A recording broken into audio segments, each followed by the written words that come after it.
नमस्ते, विज्ञान अब विद्या में आप सभी का स्वागत है। हम बात कर रहे थे स्वयं की खोज पुस्तक के विषय में।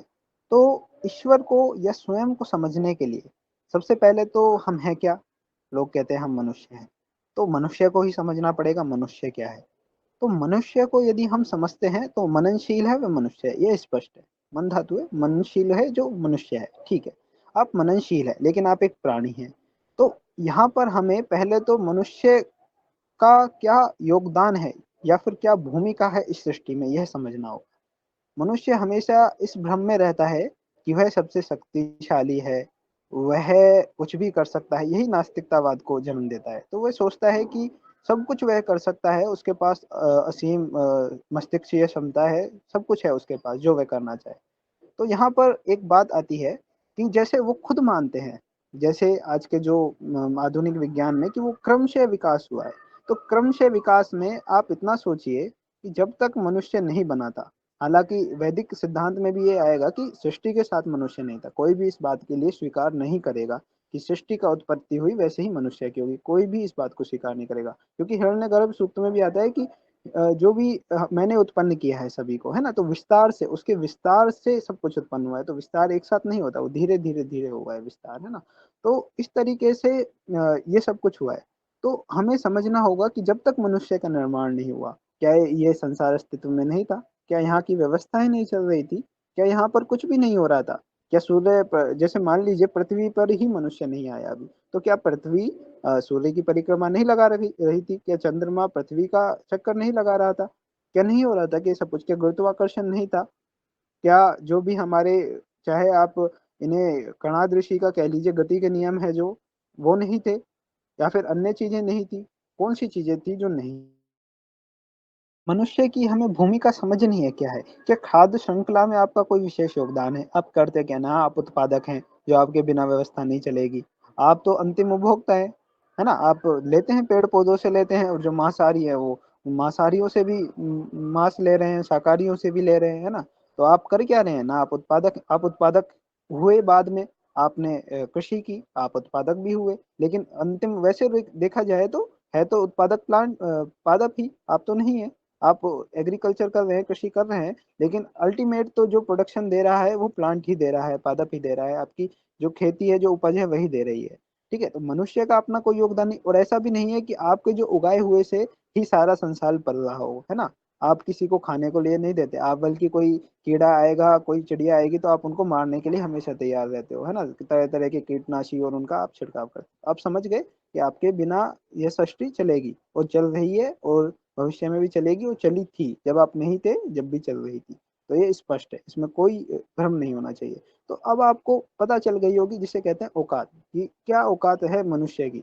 कोई औकात नहीं है ना। यदि अपन भौतिक दर्शन से देखें तो मनुष्य की इस सृष्टि में कोई ऐसी भूमिका नहीं है कि मनुष्य के बिना कुछ नहीं हो सकता, है ना। क्योंकि ये ईश्वर की व्यवस्था है।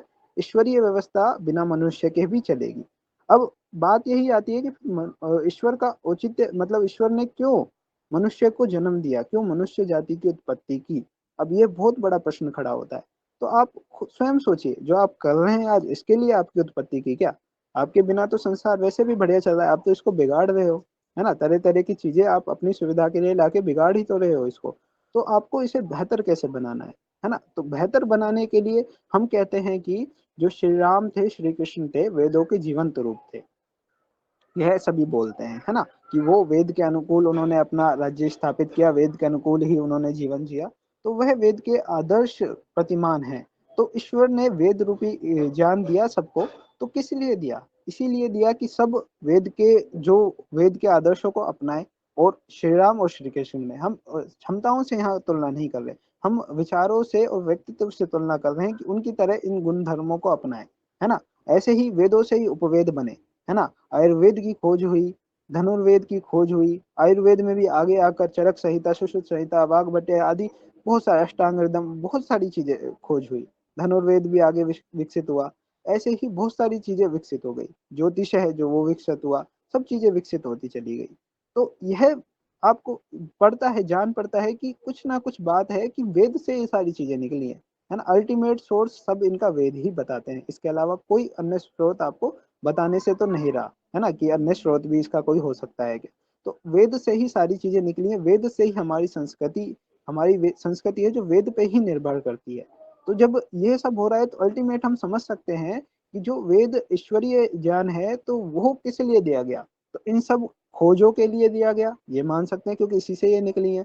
दूसरा क्या मान सकते हैं कि जो व्यक्तित्व है, जो हमारी सोच है, विचार हैं, वह वेदों के अनुकूल हो। तो ये 2 पर्पज़ हमें स्पष्ट दिखते हैं, ज़्यादा बिना सोचे-विचारे। ऊपर-ऊपर से 2 तो हमें स्पष्ट दिखते हैं कि यह तो औचित्य रहा ही होगा। ईश्वर का यह उसने उम्मीद की ही होगी कि मनुष्य ऐसा हो, यदि मैं उसको ये सब चीज़ें प्रदान कर रहा हूँ तो।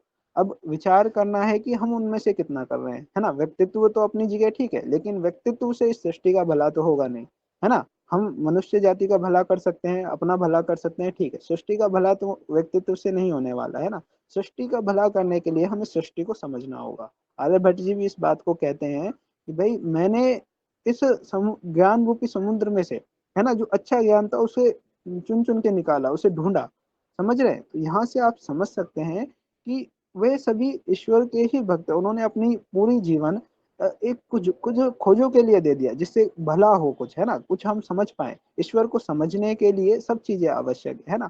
सीधा ईश्वर को नहीं समझ सकते किताबों से, है ना? तो ये विज्ञान है, जो ज्ञान है, सब सब चीज़ें ज़रूरी है ना? इनको बिल्कुल भी हमें दोबारा जो भी हमारे ऋषि-मुनियों ने, आचार्यों ने दे दिया, हमें उन्हें पुनः खोजना चाहिए। एक तो ईश्वर का ही ये कार्य है ना? मैं इसको अलग नहीं मानता क्योंकि उसी में से वेद में से ही ये सारी चीज़ें आई है।